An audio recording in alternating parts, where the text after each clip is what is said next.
장 14절부터 봉독하겠습니다.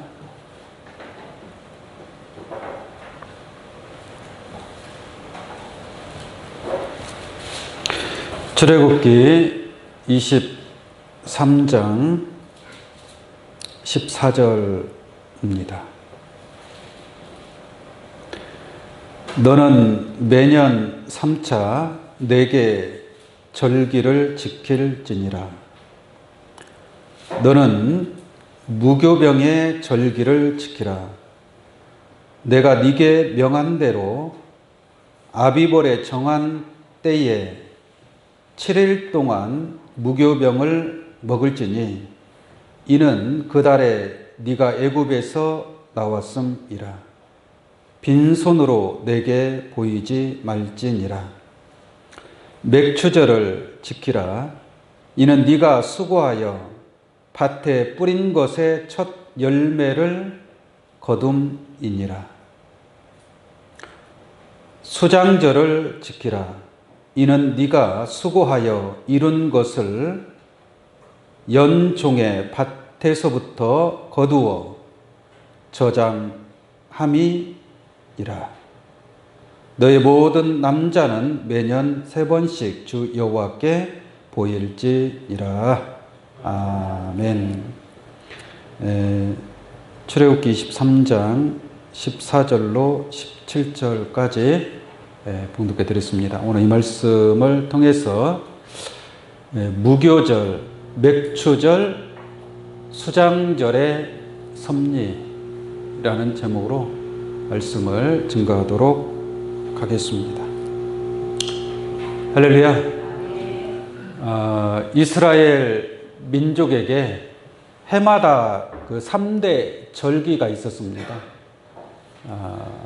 오늘 본문 말씀에 기록된 것과 같이 무교절이라는 절기가 있고요. 그리고 맥추절이라는 절기가 있고, 그 다음 마지막으로 수장절이라는 그러한 절기가 있습니다. 절기라는 것은 그 나라의 어떤 큰 의미가 있을 때 그것을 기념해서 이렇게 절기로 지킵니다. 우리나라도 절기가 있죠. 그래서 광복절이라고 있습니다. 광복절. 그 광복이라는 그런 큰 의미가 그 속에 숨겨져 있죠. 3.1절도 있고 제헌절도 있고 개천절도 있습니다. 그런 것처럼 이스라엘 민족에게 이와 같이 이스라엘 민족에게 있어서는 그 3대 절기, 하나님께서 그 3대 절기를 지켜라라고 오늘 본 말씀에 그렇게 기록이 되어 있습니다. 있으니까 이제 구약의 이스라엘 민족은 그 절기를 잘 지켰겠죠. 자, 오늘날 우리 하나님을 믿고 예수님을 믿는 하나님의 자녀들이 그런 이스라엘 민족들이 지켰던 이 절기를 우리가 지켜야 되는가?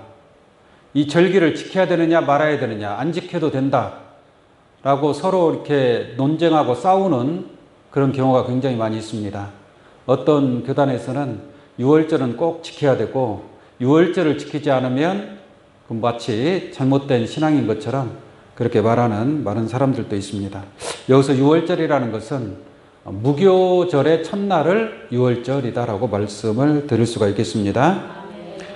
그래서 이 6월절 또는 무교절이라고 하는데 그 무교절과 맥추절과 수장절 속에 숨겨진 그 하나님의 뜻이 무엇인가를 깨닫는 그러한 시간이 되기를 원합니다. 이러한 절기가 그냥 하나님께서 절기를 지키라고 한 것은 아닐 것 아니겠습니까? 뭔가 의미가 있고 뜻이 있고 또 그런 구약의 3대 절기를 통해서 그 속에 숨겨져 있는 마지막 우리가 깨달아야 될 그 하나님의 뜻이 어떠한 뜻이 숨겨져 있는가를 깨닫는 그런 귀한 시간이 되기를 간절히 원합니다. 먼저 골로새서 2장 16절을 보도록 하겠습니다. 골로새서 2장 16절입니다. 그러므로 먹고 마시는 것과 절기나, 절기라는 게 나오죠? 저 절기가 바로 이스라엘 3대 절기를 얘기하는 겁니다.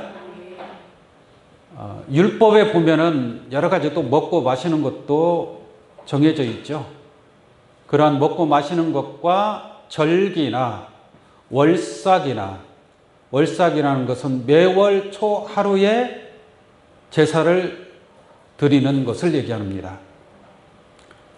월삭이나 안식일을 인하여 누구든지 너희를 편론하지 못하게 하라. 이런 것 가지고 누군가를 멸시하거나 또는 비방하지 말라 이 말이에요. 왜 그러느냐? 17절 보겠습니다. 이것들은 장래일의 뭐예요? 그림자이나 라고 말씀하고 있죠. 이게 절기라는 것도 앞으로 올 장래일의 뭐예요? 그림자로 보여주는 것이다라는 얘기예요. 이게 구약 시대의 이스라엘 백성들이 그 육신적으로 지켰던 그 절기가 중요한 것이 아니라 그러한 절기나 안식일이나 월삭이나 이러한 것들은 장래일의 그림자로 보여준 것이니까 그림자가 중요한 것이 아니라 그 그림자를 통해서 우리가 하나님의 뜻, 실체를 깨달아야 될 줄로 믿습니다. 그래서 이것들은 장래일의 그림자이나, 이게 그러한 이스라엘 3대 절기도 뭐라는 얘기예요? 그림자와 같은 거예요. 이게 그림자가 중요한 것이 아니라 그 그림자를 나타내는 실체가 중요하다는 얘기죠. 그 실체를 만나는 귀한 시간이 될 줄로 믿습니다. 몸은 그리스도의 것이라 라고 말씀하고 있습니다. 이게 실체는 그리스도라는 얘기예요. 이게 그 3대 절기를 통해서 우리가 그리스도를 만나는 그러한 귀한 시간이 될 줄로 믿습니다. 골로새서 2장 20절 한번 보겠습니다. 골로새서 2장 20절. 너희가 세상의 초동 학문에서 그리스도와 함께 죽었거든 어찌하여 세상에 사는 것과 같이 의문에 순종하느냐. 그 다음 곧 뭐라 그래? 붙잡지도 말고 맛보지도 말고 만지지도 말라. 이게 초동학문, 의문에 속한 그 초동학문을 우리는 그리스도와 함께 죽었기 때문에 율법에 대하여는 죽은 자인 줄로 믿습니다. 이게 율법과 상관이 없다는 얘기예요. 예수 그리스도로 말미암아, 죽으심으로 말미암아 더 이상 율법하고 상관이 없는데도 불구하고 왜 그것을 붙잡고 맛보고 있느냐라는 얘기입니다. 그렇게 하지 말라라고 성경은 말씀하고 있습니다. 22절 보겠습니다. 이 모든 것은 쓰는 대로 부패에 돌아가리라. 다 썩어질 것들이다라는 얘기예요. 그 율법은 그림자와 같기 때문에 그림자를 붙잡을 수 없지 않습니까? 결국 평생의 신앙생활을 아무리 오랫동안 했다 할지라도 결국은 그림자를 붙잡는 신앙은 자기의 뜻을, 자기 신앙의 목적을 이룰 수가 없게 되는 줄로 믿습니다. 그래서 사람의 명과 가르침을 쫓느냐라는 거예요. 그러한 이스라엘의 3대 절기, 육신적인 절기를 지키고자 하는 것은 그것이 하나님의 뜻이 아니라 그것은 율법에 의한 사람의 명과 가르침이다라고 설명을 드릴 수 있겠습니다. 그 다음 23절. 이런 것들은 자의적 숭배와 겸손과 몸을 괴롭게 하는데 지혜 있는 모양이나. 그러한 율법에 의한 여러 가지 절기들을 지키고 안식일을 지키고 월삭을 지키고 먹고 마시는 것, 이러한 것들은 그냥 자의적 숭배와 겸손과 몸을 괴롭게 하는데 지혜 있는 모양이라. 이게 저러한 의식들을 참 지혜롭게 하게 하는 것 같게 보인다라는 얘기예요. 그러나 오직 육체 쫓는 것을 금하는 데는 유익이 조금도 뭐예요? 없느니라 라고 말씀하고 있습니다. 그러한 그림자적인 율법을 통해서는 아무것도 얻을 것이 없다. 그 가운데 이스라엘의 3대 절기도 마찬가지다.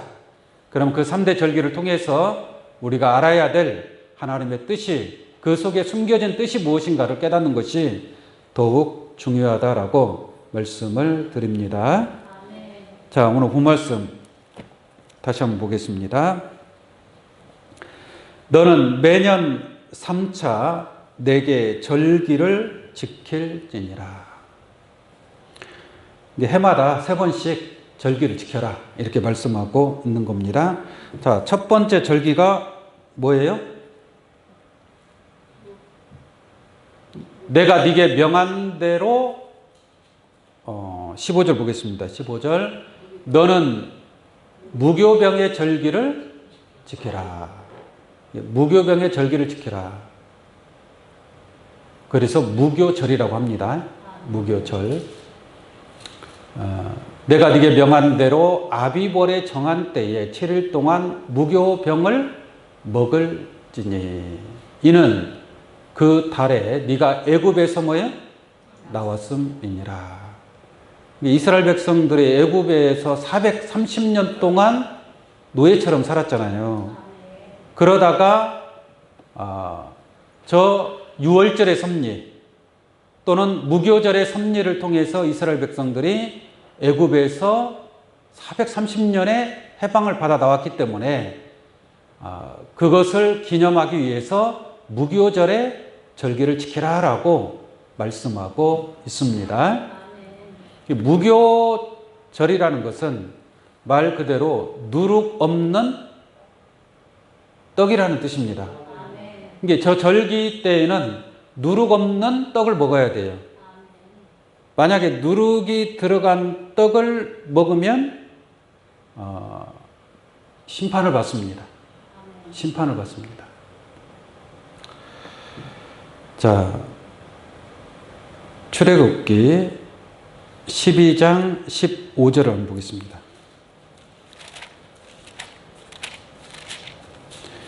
출애굽기 12장 15절을 보시면 너희는 7일 동안 무교병을 먹을지니 라고 말씀하고 있죠. 이게 누룩이 들어간 떡을 먹으면 되는데 만약에 우리가 이것을 지금 육신적으로 정말로 무교병을 먹어야 된다면 누룩 없는 떡을 먹어야 된다는 얘기잖아요. 네? 지금 그렇게 하는 신앙이 어디가 있겠습니까? 다시 봅니다. 너희는 7일 동안 무교병을 먹을지니 그 첫날에 누룩을 너희 집에서 제하라. 이게 자기 집에 누룩이 있으면 돼야 안 돼? 누룩이 있으면 안 돼요. 누룩을 먹지 말아야 될 뿐만 아니라 집 안에 누룩도 있지 않게 하라라는 얘기예요. 네?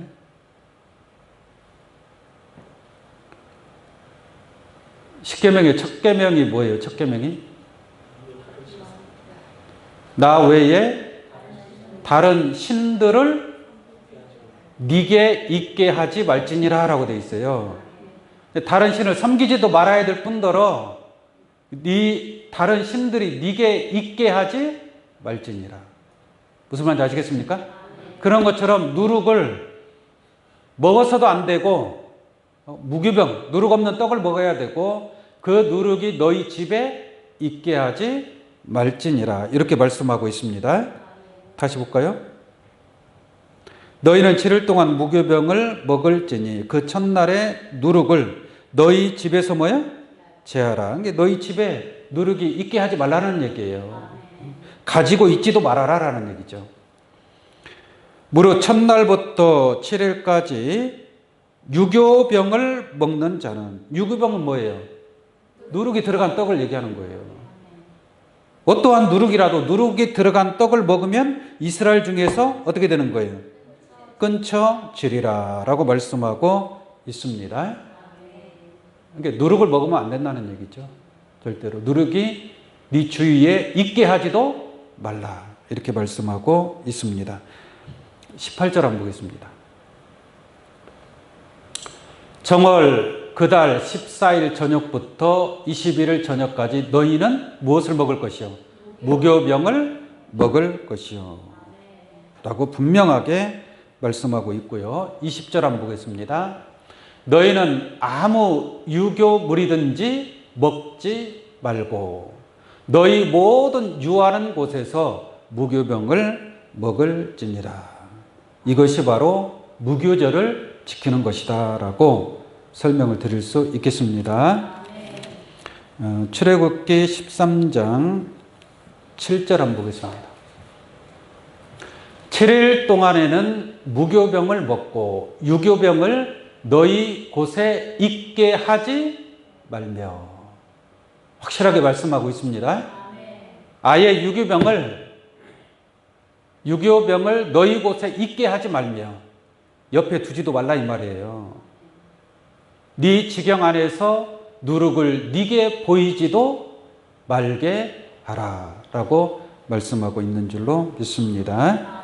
그래서 이렇게 무교절을 지키라 라고, 이게 이스라엘이 구약시대에는 진짜 누룩 없는 떡을 먹었겠죠. 육신적으로. 그럼 오늘날 이 절기, 이 무교절에 관한 이 섭리가 어떻게 이루어지는지 그것을 한번 보도록 하겠습니다.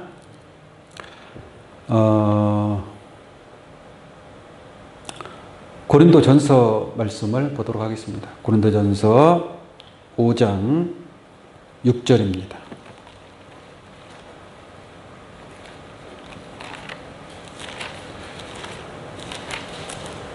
5장 6절로 보시면 너희의 자랑하는 것이 옳지 아니하도다. 적은 누룩이 온 덩어리에 퍼지는 것을 알지 못하느냐. 이게 누룩은 조금만 들어가도, 적은 누룩이라 할지라도 온 덩어리에 순식간에 뭐예요? 퍼진다. 마치 여러분들의 몸에 독이 들어왔어요. 뭔가 독을 먹었어요. 또는 뭐 독사한테 물리거나. 시간이 잠깐만 지나도 온몸에 퍼지는 거죠. 그것이 바로 누룩과 같다는 얘기예요. 누룩이 온 덩어리에 퍼지는 것을 알지 못하느냐. 이것은 누룩을 조심하라라는 뜻 아니겠습니까? 7절 너희는 누룩 없는 자인데 새 덩어리가 되기 위하여 묵은 누룩을 내어 버리라. 앞에서는 누룩 없는 자인데 라고 말씀하고 있는데 누룩이 없잖아요. 누룩이 없으면 너희의 묵은 누룩을 내어버리라. 묵은 누룩을 내어버릴 게 없다는 얘기 아니에요. 그런데도 새 덩어리가 되기 위하여 묵은 누룩을 내어버리라.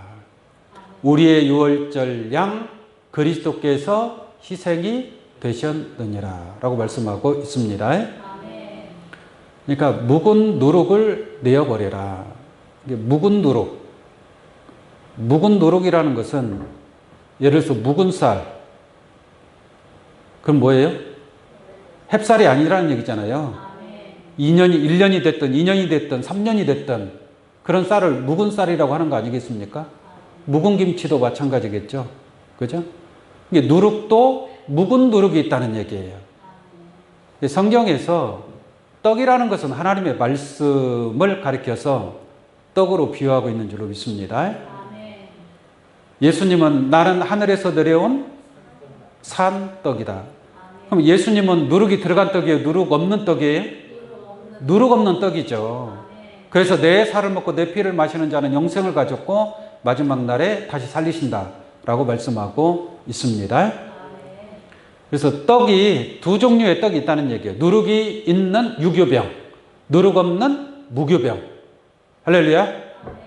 둘 중에 무슨 떡을 먹어야 된다? 누룩 없는 떡을 먹어야 된다. 우리가 전에 먹었던 묵은 누룩, 이러한 누룩이 있으면 이 누룩을 다 버려야 돼, 안 버려야 돼요? 다 버려야만이 새 덩어리가 될 수 있다. 그리스도 예수 안에서 새로운 피조물로 나타나게 될 줄로 믿습니다. 그 묵은 누룩을, 깨끗 묵은 누룩을, 그것을 붙잡고 그것을 버리지를 못해요. 옛날에 믿었던 신앙, 성경을 모르고 무식한 상태에서 믿었던 신앙, 그런 신앙을 끝까지 고집을 한다는 얘기죠. 그게 뭐라고? 그게 묵은 누룩을 어떻게 해야 돼요? 버려야 돼요. 버려야 돼요. 묵은 누룩을 버려야 되는데 그 묵은 누룩을 버리지 못하면 그 묵은 누룩으로 인하여 결국은 죽음에 이르게 된다라고 말씀을 드립니다. 8절을 보겠습니다. 이러므로 우리가 명절을 지키되 묵은 누룩도 말고, 묵은 누룩도 말고, 괴악하고 악독한 누룩도 말고, 오직 순전함과 진실함에 누룩 없는 떡으로 하자. 이게 명절을 지킨다. 누룩 없는 떡을 먹어야 된다는 얘기잖아요. 누룩 없는 떡을 먹을 때에는 묵은 누룩도 말고, 또 괴악하고 악독한 누룩도 말고. 이 말씀은 사도 바울이 이렇게 증거한다라는 것은 괴악하고 악독한 누룩이 있다는 얘기였잖아요. 이게 사도 바울 초대교회 때에도 저렇게 괴악하고 악독한 누룩들이 있는 거예요. 이게 하나님의 사람들이 저런 누룩을 먹으면 죽어요, 안 죽어요? 죽는 거예요. 묵은 누룩도 마찬가지고. 그러므로 순전함과 진실함에 누룩 없는 떡을 먹으라라는 얘기예요. 그 순전하고 진실함에 누룩 없는 떡이 바로 예수님이 주는 떡인 줄로 믿습니다.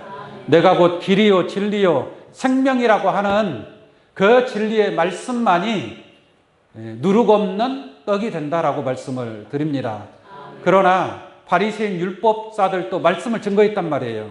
왜? 그들도 성경을 연구하는 학자들이란 말이에요. 그 사람들이 증거하는 말씀, 그 율법적인 말씀 또는 교훈적인 말씀, 그러한 말씀도 세상적으로는 나쁜 말이 아니잖아요. 좋은 말이잖아요. 교훈적인 말씀, 도덕적인 말씀, 어떤 교리적인 말씀, 간증, 예화, 그런 인간 중심의 육신의 세상에 속한 그러한 말씀들이 나쁜 말은 아니잖아요. 세상 사람들이 듣기에는. 좋은 말이지만 그것은 땅에 속한 말씀인 줄로 믿습니다. 그래서 그것은 그냥 세상의 누룩이에요, 누룩. 그러나 예수님이 증거하는 말씀은 세상에 속한 그런 교훈적인 말씀이 아니라 하늘에 속한 말씀인 줄로 믿습니다. 그 하늘에 속한 말씀이 누룩 없는 떡의 말씀이다 이 말이에요. 하늘에서 내려온 산떡이라고 말씀하고 있지 않습니까?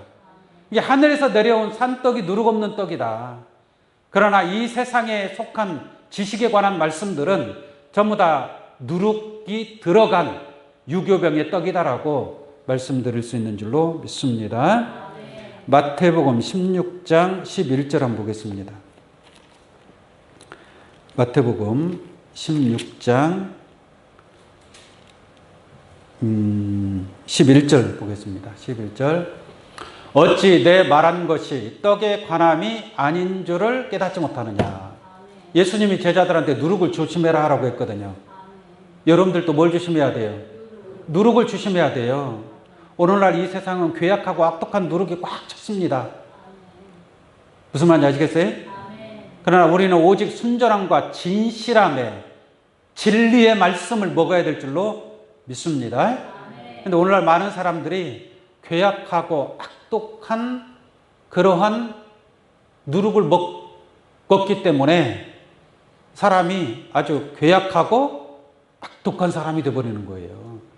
어떠한 말씀을 먹느냐에 따라서 무교병을 먹는 사람은 예수를 닮아가게 되는 것이고, 그죠? 그 다음에 누룩이 들어간 묵은 누룩, 괴악하고 악독한 누룩을 먹는 자들은 그 교주를 따라가는 거예요.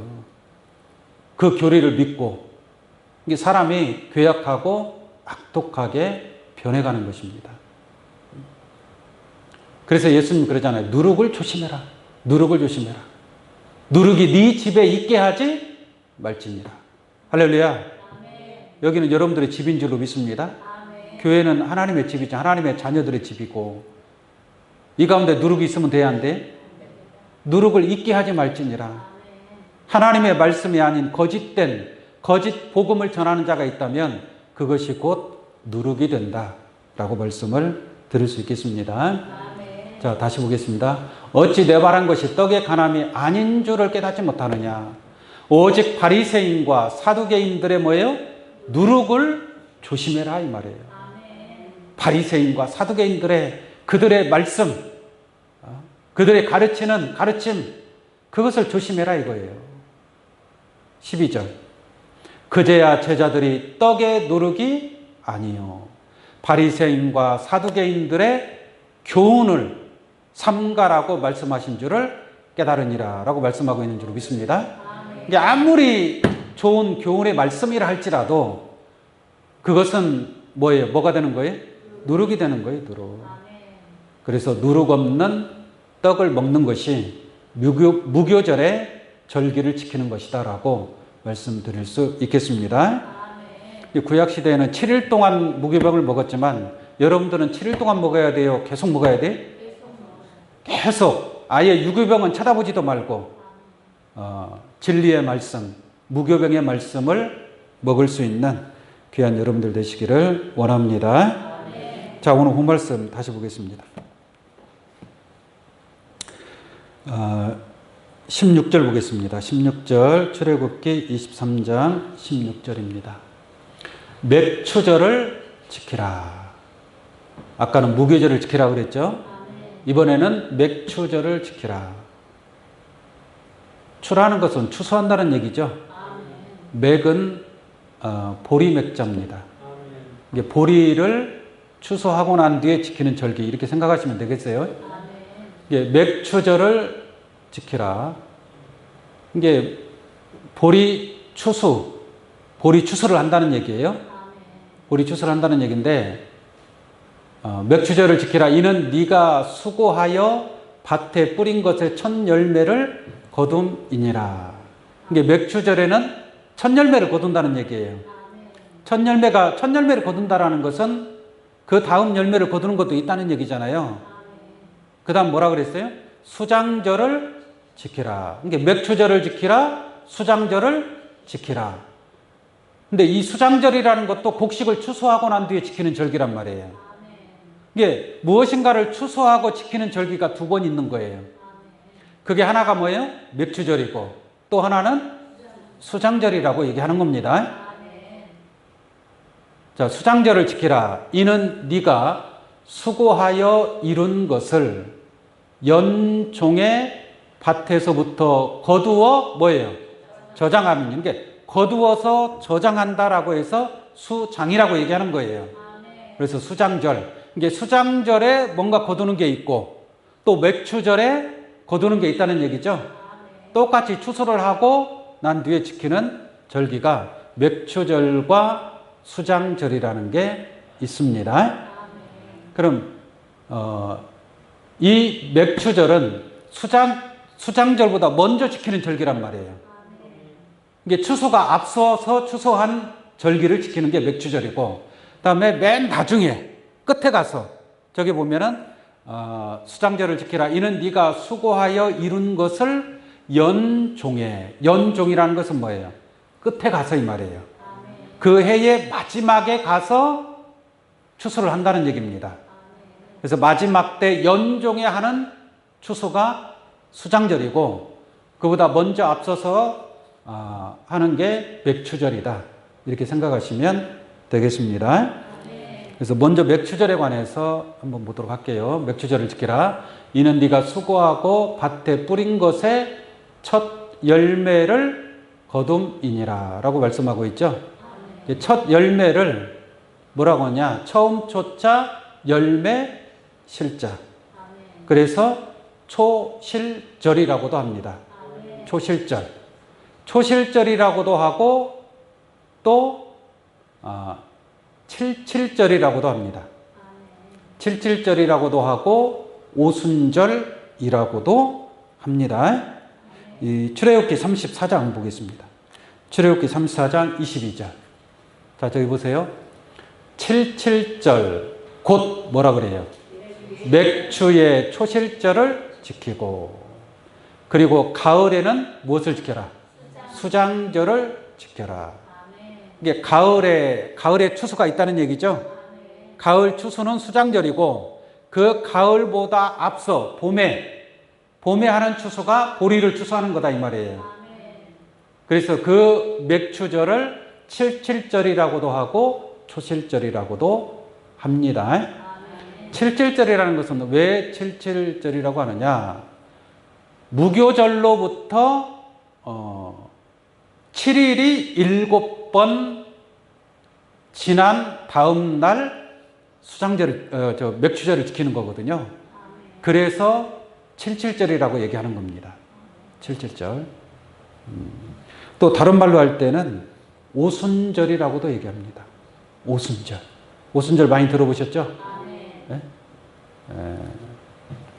자, 이 맥추절이 의미하는 것이 무엇인가?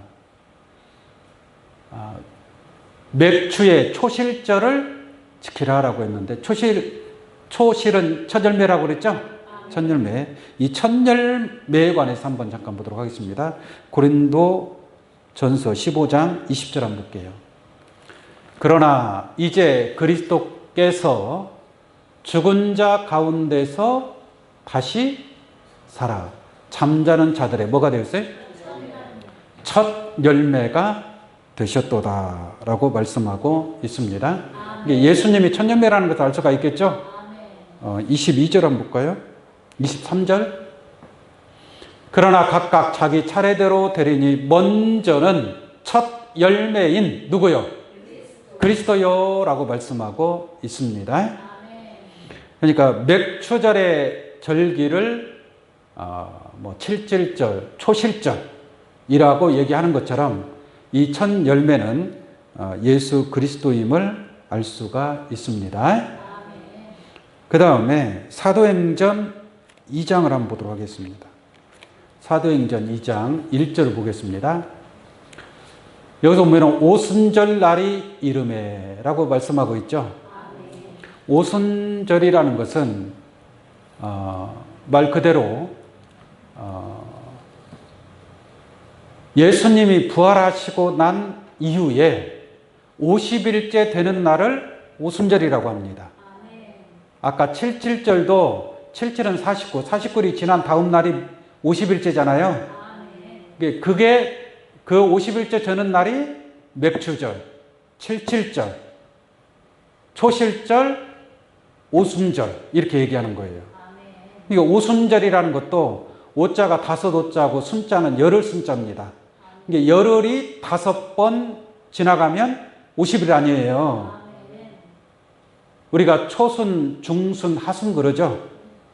초순하면 1일부터 10일까지가 초순입니다. 중순하면 11일에서 20일까지가 중순. 하순은 21일부터 30일까지가 하순. 열흘 순자란 말이에요. 열흘로 끊어서 초순, 중순, 하순이라고 하는 거예요. 그러니까 오순절이니까 열흘이 5번 지나갔어요. 그럼 며칠이 지나간 거예요? 50일이 지나간 거예요. 그래서 칠칠절이나 오순절이나 같은 절기다라고 말씀을 드립니다. 그런데 그 오순절 날 마가의 다락방에서 120문도가 기도를 하는 거예요. 네? 기도를 해요. 그러니까 성령이 그 제자들에게 120문도에게 성령이 임하는 겁니다. 그래서 성령 강림절이라고도 하는 거예요. 성령 강림절이라고. 그래서 그 120문도가 성령의 충만함을 받게 되죠.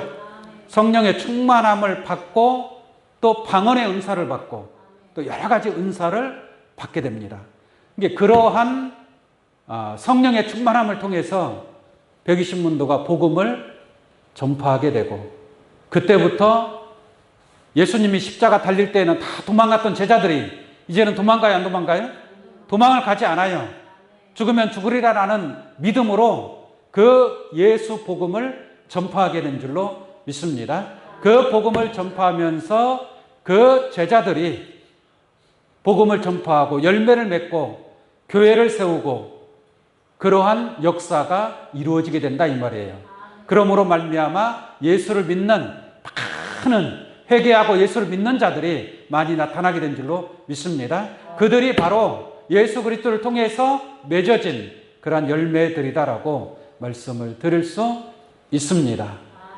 그래서 믿음의 결국은 영원 구원의 열매를 맺게 된다라고 설명을 드릴 수 있겠습니다. 그래서 맥추절의 절기는 이와 같이 첫 열매 예수 그리스도를 통해서 또한 그 마가의 다락방에서 성령이 임하시고 그 성령을 받은 자들이 또 많은 예수 믿는 열매들을 추수하게 되었다라고 설명드릴 수 있습니다. 그래서 맥추절에 관한 의미를 이렇게 말씀을 드리고 마지막으로 수장절이 또 있다고 그랬죠. 수장절에 관해서 한번 보도록 하겠습니다. 신명기 16장 13절 한번 보겠습니다. 너희 타작 마담과 포도주 틀의 소출을 수장한 후에 그랬죠? 수장한 후에 7일 동안 초막절을 지킬 것이요. 저 초막절이 곧 무슨 절이에요? 수장절이라고 하는 겁니다. 수장절이나 초막절이나 같은 절기다 라고 설명드릴 수 있겠습니다. 저 내용을 보니까 타작 마당과 무엇인가 곡식을 타작했다는 얘기죠. 추수했다는 얘기고 포도주도 추수했다는 얘기고 포도주 틀에 소출을 수장한 후에 수장한다는 것은 거두어서 저장했다는 얘기죠. 그러니까 모든 곡식을 마지막으로 모든 곡식을 다 거두어서 저장하고 그 다음에 7일 동안 절기를 지킬지니라 이렇게 말씀하고 있습니다. 그래서 교회에서 추수감사절이라고 지내지 않습니까? 추수감사절. 추수감사절 때 옛날에 제가 어렸을 때의 기억은 밭에서 농사 짓고 뭐 수확한 게 있을 거 아니에요. 그러한 것들을 다 종류별로 다 교회로 다 가져와요. 앞에다 쫙 깔아놓고 예배를 드렸던 그런 기억이 있는데 그것을 추수감사절이라고 해서 하나님 앞에 감사의 예배를 드린 바가 있습니다. 그런데 말씀드리고자 하는 것은 저것은 장래일의 그림자라고 했잖아요. 그러니까 하나님께서 진짜 밭에서 농사 짓는 그 농산물을 가져와서 하나님이 그러한 곡식을 원하겠느냐라는 얘기죠. 육신적인 그러한 곡식을 하나님이 원해서 하나님께 드려라라고 했겠느냐라는 얘기예요. 그런 육신적인 추수가 아니라 하나님께서 원하고 바라는 정말 마지막 추수에 관한 하나님의 섭리를 우리가 잘 이해하고 깨달아야 될 줄로 믿습니다. 자, 마태복음 13장을 한번 보도록 하겠습니다. 마태복음 13장 37절로 한번 보겠습니다. 대답하여 가라사대 좋은 씨를 뿌리는 이는 인자요. 예수님이 좋은 씨를 뿌린 줄로 믿습니다. 그 다음에 밭은 세상이요. 좋은 씨는 뭐예요? 천국의 아들들이요. 좋은 씨는 천국의 아들들이요. 그러면 천국의 아들들의 씨를 뿌렸으면 거둘 때에도 무슨 씨를 거두는 거예요? 천국의 아들들을 거둬야 될 거 아니에요. 콩을 심었으면 콩을 거둬야 되고 팥을 심었으면 팥을 거두는 거 아니겠습니까? 예수님이 좋은 씨를 뿌렸고 좋은 씨는 천국의 아들이라고 했으니까 마지막에 열매 맺는 것도 천국의 아들인 줄로 믿습니다. 천국의 아들의 씨를 하나를 심으면 하나가 나와요? 여러 개가 나오는 거예요? 여러 개가 나오는 것 아니겠습니까? 그래서 이 좋은 씨는 천국의 아들이고 또 반대로 가라지도 있습니다. 가라지는 악한 자의 아들들이요. 그 다음 가라지를 심은 원수는 마귀요. 추수 때는 언제요? 세상 끝이요. 이게 진짜 추수는 언제 있다는 얘기예요? 세상 끝에 있다는 얘기죠. 그래서 수장절이라는 것이 연종에 있다는 얘기입니다. 마지막에 가서 그 추수하는 일이 있다는 얘기죠. 그 추수는 육신적인 밭에다 심은 그런 곡식을 추수하는 것이 아니라 하나님의 아들들, 천국의 아들들을 추수하는 것인 줄 믿습니다. 그래서 추수 때는 세상 끝이요. 이 추수는 언제 있다는 얘기예요? 세상 끝에 있다는 얘기예요. 추수꾼은 누구예요? 천사들이니. 이게 세상 끝에 가서 천사들이 나타나서 천국의 아들들을 추수하게 될 줄로 믿습니다. 추수가 지금 다 끝났어요? 안 끝났어요? 아직 안 끝났죠? 그러면 지금 수장절을 지킨다는 게 말이 돼야 안 돼? 안 되죠. 앞뒤가 안 맞는 거죠. 모든 것이 소출이 끝나고 난 뒤에, 저장한 후에 수장절을 지키는 것 아니겠습니까? 그러면 하나님께서 원하고 바라는 추수가 세상 끝날에 있는 거니까 지금 아직 추수가 끝나지 아니하였다라는 것을 알 수가 있고, 때가 되면 하나님께서 추수하는 역사가 있게 될 줄로 믿습니다. 40절, 그런즉 가라지를 거두어 불에 사름같이 세상 끝에도 그러하리라. 이제 가라지도 추수하고 알곡도 뭐요? 추수하는 겁니다. 그 다음에 인자가 그 천사들을 보내리니, 예수님 보낸다는 얘기 아니에요. 저희가 그 나라에서 모든 넘어지게 하는 것과 또 불법을 행하는 자들을 거두어 내어, 42절, 풀무불에 던져 넣으리니 거기서 울며 이를 갈미 있으리라. 이제 가라지는 저 풀무불에 던짐을 당하게 될 줄로 믿습니다. 그 다음에 43절, 그때 의인들은 자기 아버지 나라에서 어떻게? 해와 같이 빛나리라. 이제 알곡으로 추수된 자들은 하나님의 나라에서 의인들로서 하나님과 더불어 영광과 존귀를 받는 그런 축복이 있게 될 줄로 믿습니다. 마가복음 4장 28절 한번 보겠습니다. 마가복음 4장 28절입니다. 땅이 스스로 열매를 맺되 처음에는 싹이요, 그 다음에는 이삭이요, 그 다음에는 이삭의 충실한 뭐예요? 곡식이라. 이 곡식이 익어야 추수를 할 거 아니겠습니까? 그죠? 29절, 열매가 익으면 곧 뭐예요? 낫을 되나니 이는 추수 때가 이르렀음이니라. 그렇지 않습니까? 추수 때에 열매가 익으면 낫을 들고 가서 추수를 해야 될 거 아니에요. 이 추수 때는 언제라 그랬어요? 세상 끝. 세상 끝날에 추수하는 역사가 있고, 이 추수하는 역사가 있으면 그 다음에 그것이 곧 수장절의 섭리가 이루어진다라고 말씀을 드릴 수 있겠습니다.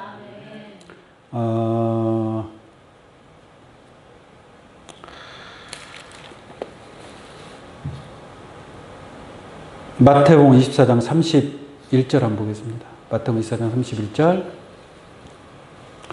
저가 큰 나팔 소리와 함께 천사들을 보내리니 저희가 택하신 자들을 하늘 이 끝에서 저 끝까지 사방에서 뭐예요? 모으리라 라고 말씀드려요. 예수님이 인자가 올 때에 천사들을 통해서